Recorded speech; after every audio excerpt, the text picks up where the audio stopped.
Olá, você, meu querido inscrito, minha querida inscrita aqui no nosso canal do YouTube, professor Neymar de Aquino, para neste vídeo nós comentarmos as questões de direito constitucional e encerrarmos a primeira semana dos comentários da banca IBFC, voltado para o concurso TJ do Estado de Pernambuco.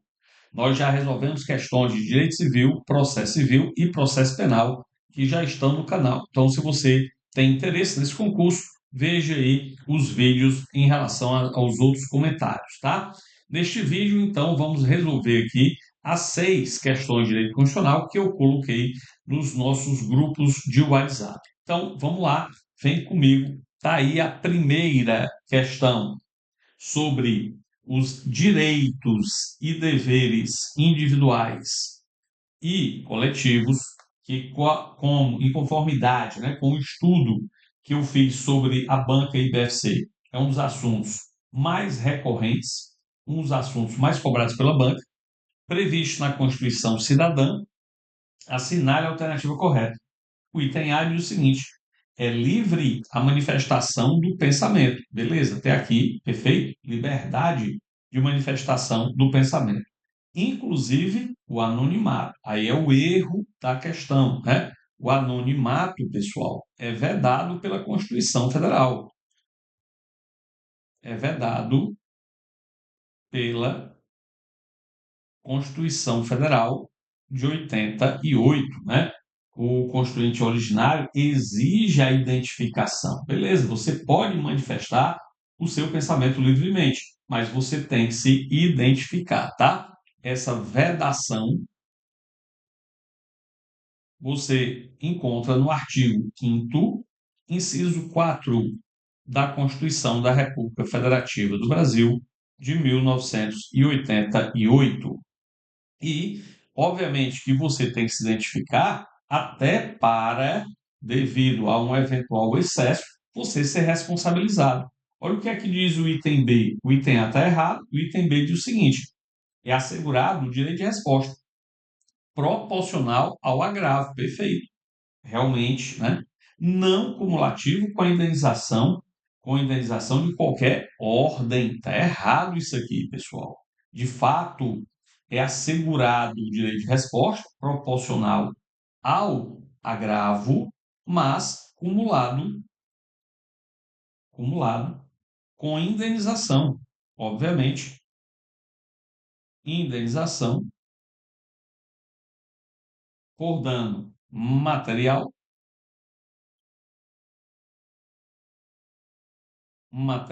moral ou a imagem, material, moral ou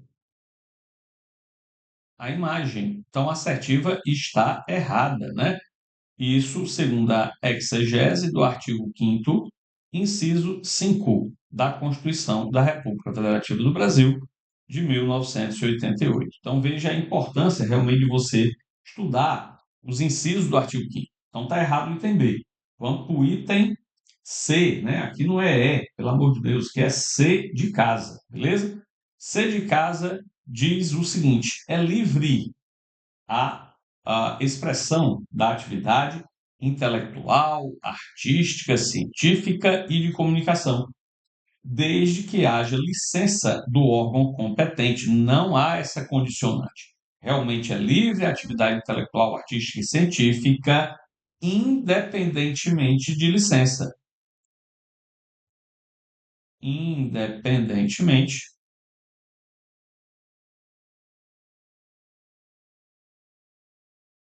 de licença, né, pessoal? Beleza.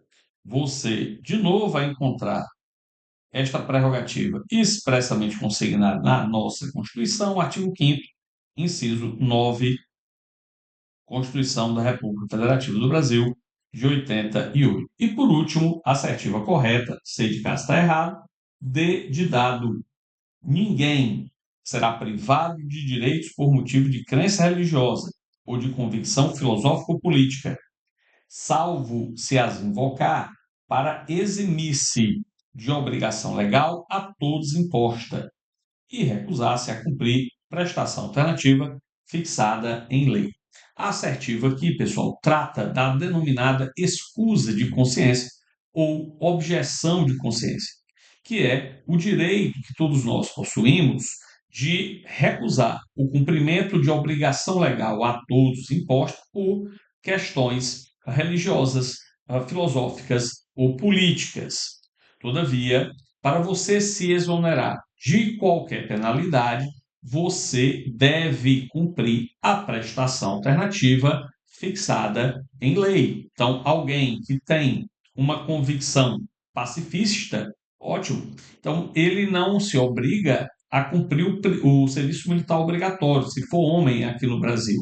Todavia, ele vai ter que cumprir a prestação alternativa fixada em lei. Beleza? Vem comigo, vamos para mais uma questão, questão número 2, questão, aliás, muito comum em prova. Diz o seguinte: constitui crime inafiançável e imprescritível. Aí ele quer saber qual é o crime que, nos moldes constitucionais, é inafiançável e é imprescritível. Aqui, pessoal, eu vou colocar para vocês a disposição correta, técnica, né? E depois eu utilizo de Middlemarch para facilitar o teu entendimento. Então, primeiro ponto, atenção, tá? Atenção. Segundo disposição constitucional, a prática da tortura é inafiançável, inafiançável e insuscetível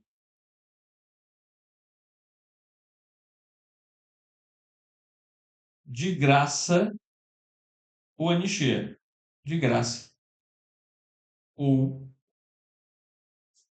anistia, mas é um crime prescritível, prescritível.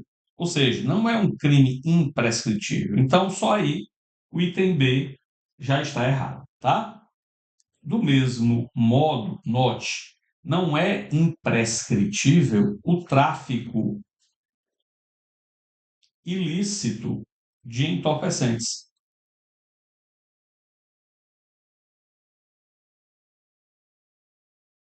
O tráfico ilícito de entorpecentes e drogas afins, né? Eu vou colocar assim, ó, e drogas é inafiançável, tá?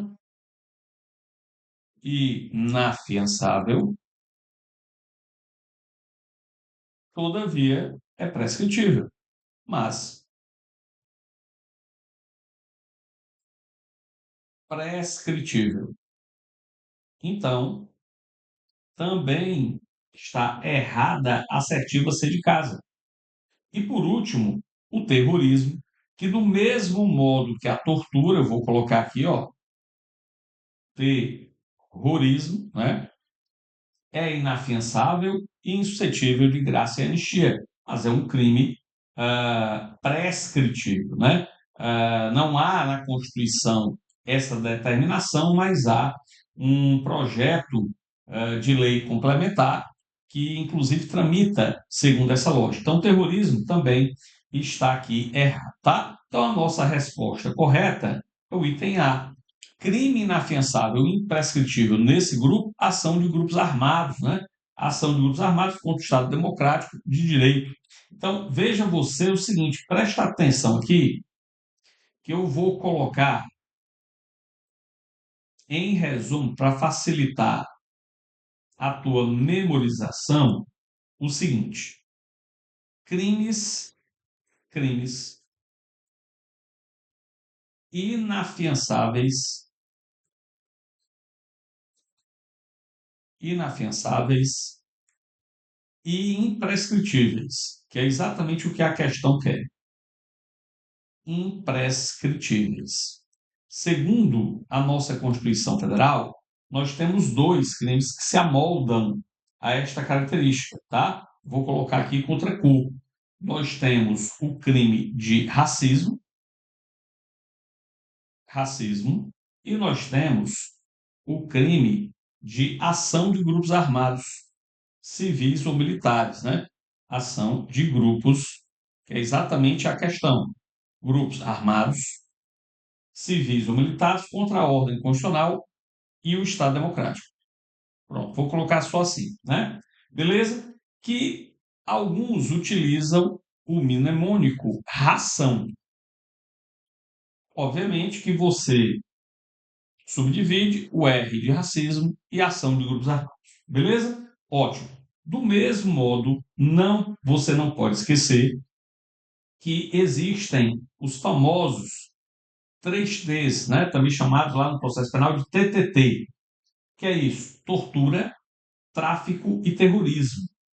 Tortura, tráfico e terrorismo tem um regime aqui jurídico dos crimes hediondos. Então, 3Ts, H, H de hediondo, né? 3Ts, os 3Ts, tortura, tráfico, terrorismo e os hediondos, você não pode esquecer que são inafiançáveis, inafiançáveis e insuscetíveis de graça e anistia.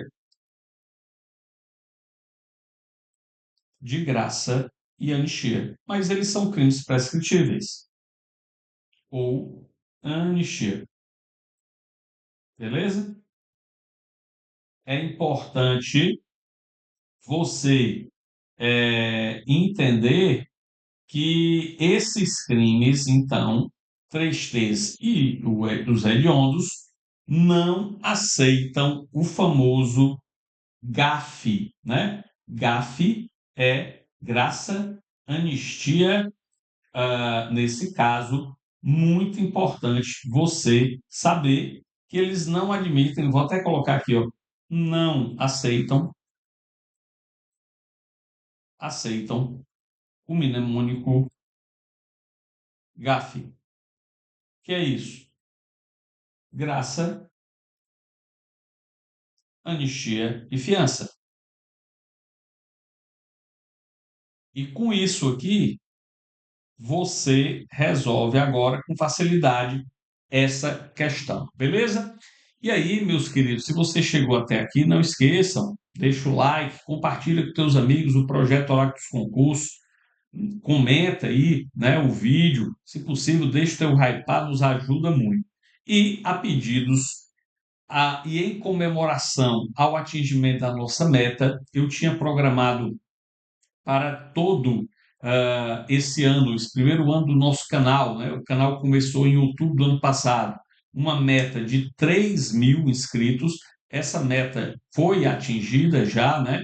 Antes mesmo da data prevista. Veja, tudo orgânico, sem propaganda, canal que desenvolve aqui os teus conhecimentos jurídicos. Realmente é um número que me deixa muito satisfeito. E em comemoração a isso, eu decidi criar um curso de processo civil e direito civil com uma condição especial durante toda essa semana, utilizando o voucher 3.000. Então, se você está se preparando para o TJ do Estado de Pernambuco, tem dificuldade em processo civil, direito civil e quer realmente dominar essas matérias, eu vou deixar aqui na descrição o link e o voucher com essa condição especial. O preço, você vai conferir aqui na descrição, ele já é muito atrativo. Com a condição especial durante a semana, aí, meu amigo, torna-se impossível você não adquiri-lo. Veja lá no edital do TJ Pernambuco qual é a matéria de direito civil e processo civil para técnico, cargo de técnico judiciário, bastante completo. Eu vou deixar aqui o link do curso, beleza? Voltando aqui, nós temos a terceira questão. Terceira questão que diz assim: cuidado, assista o vídeo até o final, porque são 6 questões. E eu vou aumentando aqui o nível de dificuldade das questões. Sobre os princípios constitucionais, note que ele quer que você domine os princípios constitucionais que regem as relações internacionais do Brasil. Assinale as afirmativas abaixo. Ele quer saber quais dessas afirmativas, das 4 afirmativas, são princípios constitucionais que regem as relações internacionais do Brasil. Bom, primeiro de tudo, pessoal, você tem que lembrar que aqueles primeiros 4 artigos da Constituição são os princípios fundamentais ali. Em primeiro lugar, você vai encontrar os fundamentos da República Federativa do Brasil. Fundamentos previstos no artigo 1º, incisos 1 a 5, né, da Constituição Federal de 88. Apesar de eu não gostar muito, né, eu acho que você deve memorizar, mas a doutrina coloca aqui um mnemônico que é o famosíssimo só se diva plur, né, para melhorar, entre aspas, a tua memorização. Então, nós temos o só de soberania, são fundamentos da República Federativa do Brasil. O si de cidadania, o di de dignidade da pessoa humana, vou colocar assim, ó, humana, tá? TH, pessoa humana, o VA dos valores sociais, do trabalho e da livre iniciativa, e o PLU de pluralismo político. Então, você pode observar facilmente que no inciso 3 você tem pluralismo político, que é um fundamento, não é princípio constitucional que rege as relações internacionais do Brasil. Então, já está errado o inciso 3, tá?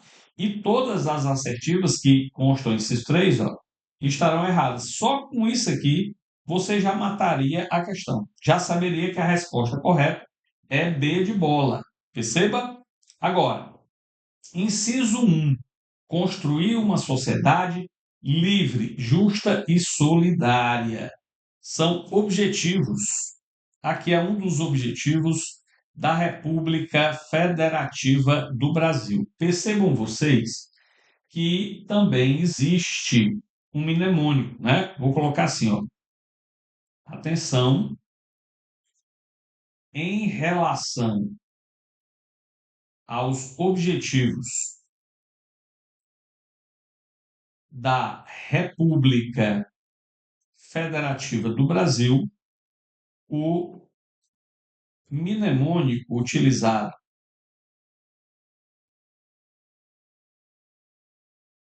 deixa eu apagar isso aqui, mnemônico utilizado pela nossa doutrina é o consga erra repro. E o que é que ele significa, tá?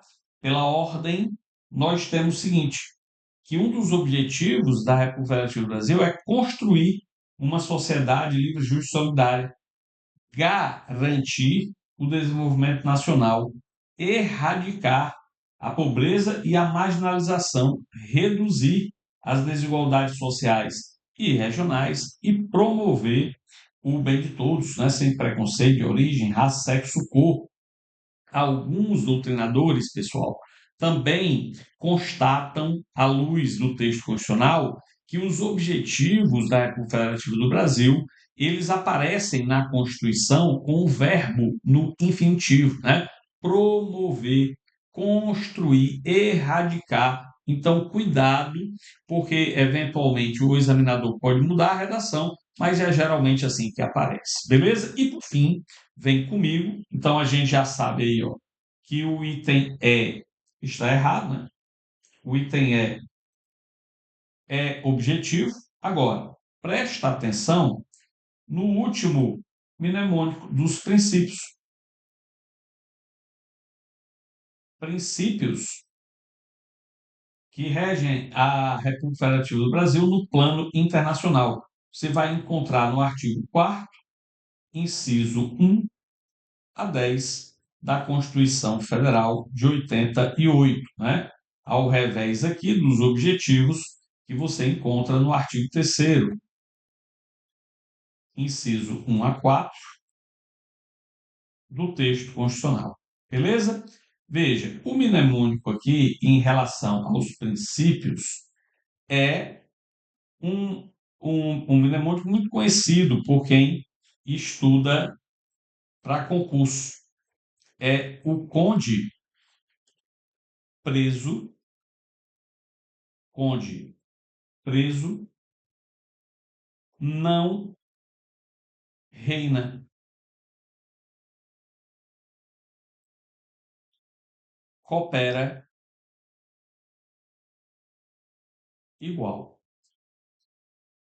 Coopera igual. Ele não reina, coopera igual. Agora, veja, para a gente entender o mnemônico: concessão de asilo político, defesa da paz, prevalência dos direitos humanos, solução pacífica dos conflitos, não intervenção, né? Repúdio ao terrorismo e ao racismo, independência nacional, autodeterminação dos povos, cooperação entre os povos para o progresso da humanidade e cooperação, né? E igualdade entre os estados. Beleza? Então, realmente a nossa resposta é B de bola. 2 e 4 são princípios constitucionais que regem as relações internacionais do Brasil. Veja, 2 e 4. Beleza? Ótimo. Já podemos avançar para a quarta questão. Aliás, esta quarta questão interessante é que ela mesclou direito constitucional com processo civil. Interessante questão aqui da IBFC, por isso que eu trouxe para vocês. Vamos lá. Olha o que é que diz a quarta questão. Nos termos da Constituição de 88, no âmbito dos recursos, assinale a alternativa correta. Item A. Os recursos especial e extraordinário uniformizam, respectivamente, a interpretação da lei federal e da Constituição Federal e, por isso, não possuem fungibilidade. Ora, se fosse até aqui, estava correto, mas que eles não possuem fungibilidade, está errada a assertiva A de avião. Presta atenção aqui. Recurso especial é cabível para o STJ, recurso extraordinário para o STF. Tratam-se de recursos excepcionais, né? Que, como são excepcionais, exigem requisitos de cabimento especiais, como, por exemplo, o pré-questionamento. Não esqueçam, pessoal, que realmente o STJ, guardião que é da legislação infraconstitucional, ele utiliza o RESP, o recurso especial, para essa sua finalidade precípua, né? Definida na Constituição. Do mesmo jeito que no controle difuso, o STF controla a constitucionalidade das leis no país através do recurso extraordinário. Então, de cabimento está tudo certo.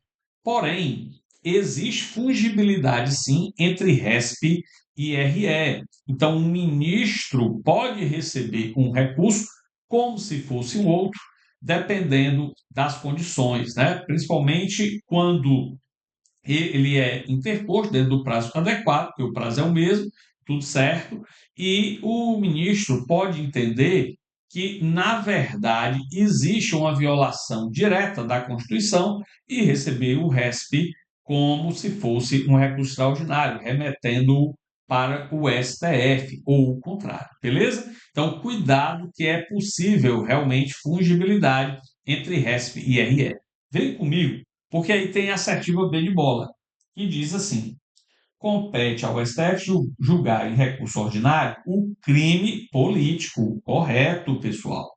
Veja, aqui ele está querendo saber da competência originária do Supremo e da sua competência recursal. Ambas estão lá no artigo 102 da Constituição, a originária no inciso 1, a recursal aqui a partir do inciso 2, né? Veja, o inciso 2 trata do recurso ordinário. Em primeiro lugar, o recurso ordinário, ele protege as garantias fundamentais, os remédios constitucionais, para ser mais preciso, tá? Então, se um tribunal superior denega, né, tem uma decisão denegatória em mandado de segurança, em habeas corpus, em habeas data, mandado de injunção, cabe recurso ordinário para o Supremo. A outra situação onde cabe recurso ordinário é no crime político. Cuidado aqui. O crime político é de competência originária da Justiça Federal de primeiro grau. E, em face dele, não cabe apelação para o TRF, cabe recurso ordinário para o STF, tá? Então, cuidado que o regime aqui é diferente e, exatamente por disposição constitucional expressa, né, do Constituinte originário, e a assertiva está correta. Vem comigo, vamos para a C de casa. A apreciação sobre a concessão ou não da tutela provisória é sempre uma decisão interlocutória, sendo sempre impugnável por agravo de instrumento. Assertiva errada. Lembre-se, somente cabe, pessoal, a agravo de instrumento, beleza?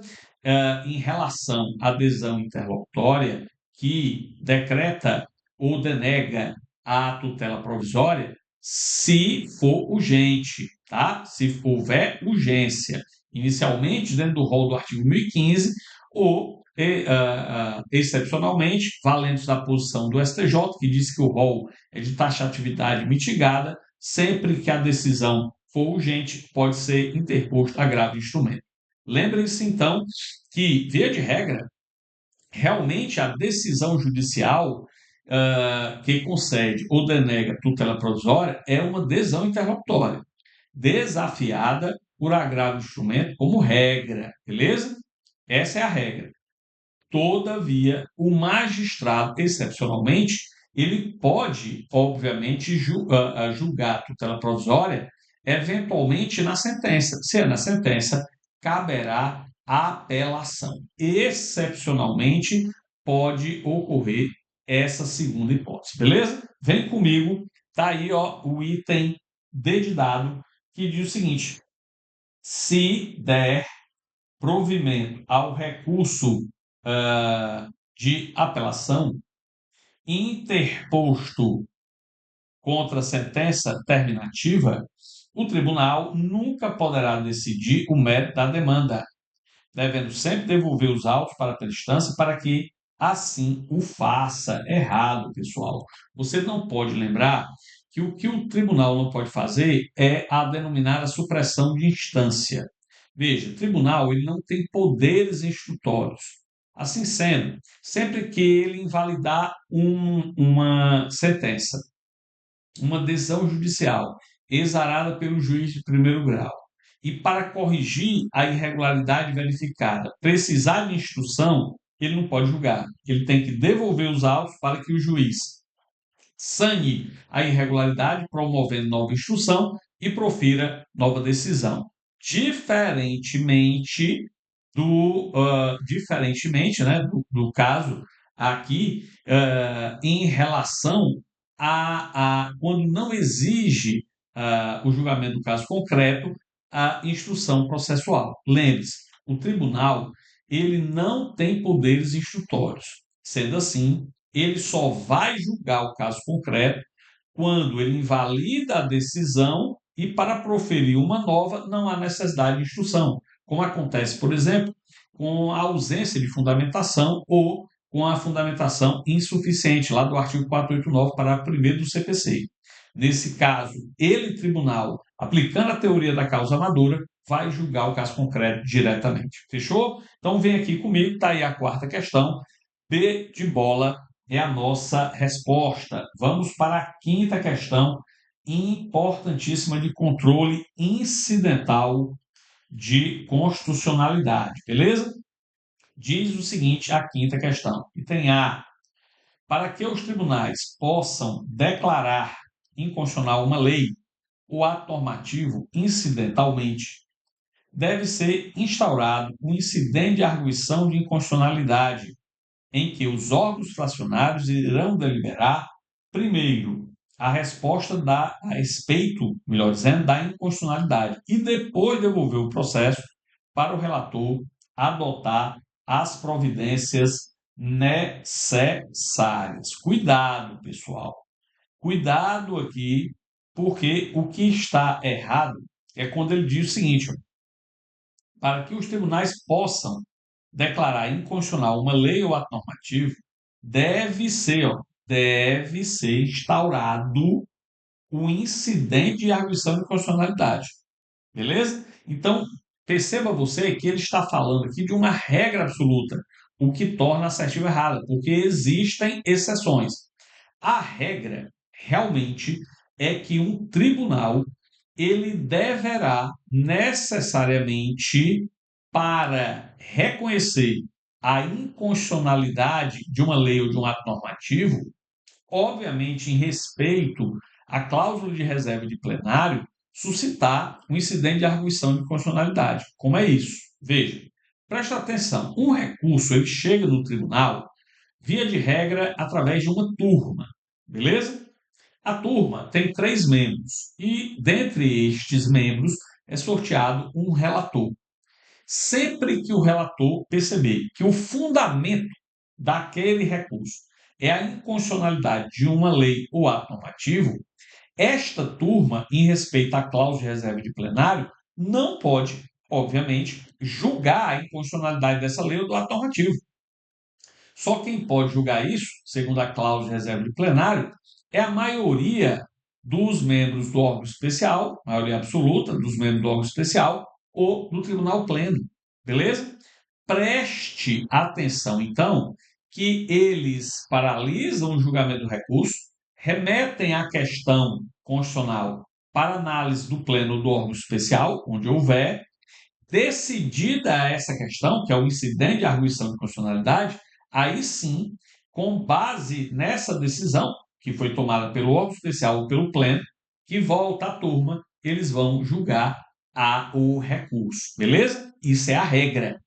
A regra, mas existem exceções. Vem aqui comigo, porque eu vou colocar aqui, ó, tá, as duas seções do item A. As duas exceções é quando não houver necessidade de se instaurar o incidente de arguição de inconstitucionalidade. A primeira exceção é quando o plenário, vou colocar assim, ó, o plenário ou o órgão especial, né, onde houver órgão especial do tribunal,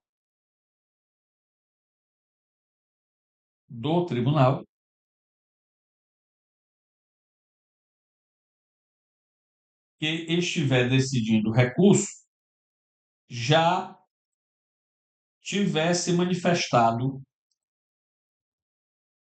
sobre a inconstitucionalidade da norma. Então, já existe decisão do plenário do órgão especial sobre a inconstitucionalidade da norma. Se manifestado, já há manifestação, né? Manifestado sobre a inconstitucionalidade, vou colocar assim, da norma. Então, já existe manifestação, não há necessidade de uma outra. E a segunda é quando o plenário do STF, plenário do Supremo, que é o guardião da nossa Constituição, já tiver decidido. Já tiver decidido que a norma é inconstitucional.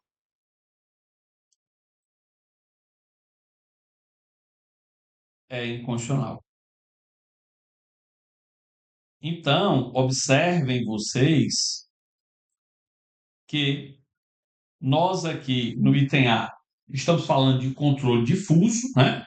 E engraçado, interessante aqui, que um juiz de primeiro grau pode reconhecer a inconstitucionalidade de uma norma, mas um tribunal somente se observar a cláusula de reserva de plenário. Essa é a regra, a não ser que você esteja diante dessas duas seções que eu coloquei para vocês, tá?